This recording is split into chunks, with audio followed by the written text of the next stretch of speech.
कि जग में अमाई बिना के हुए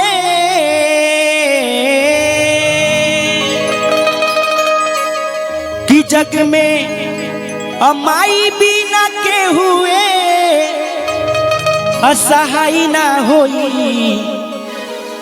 अकेहू केतनो दुलारी बाकी माई ना होई। और जीवन के सच्चा घटना है, चाहे केहू कितनो प्यार दे दी, केहू कितनो दुलार दे दी, लेकिन माई के दर्जा केहू ना ले पाई। चलिए आई कहे बा कैसे कि जग में माई बिना के हुए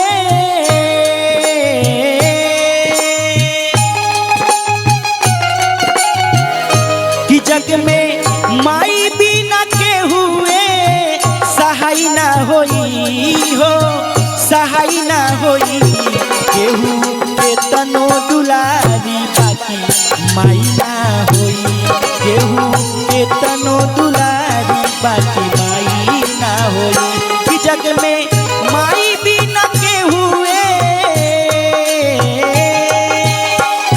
कि जग में माई बिना के हुए सहाय ना होई केहू के तनो दुलारी बाकी माई ना होई, केहू के तनो दुलारी बाकी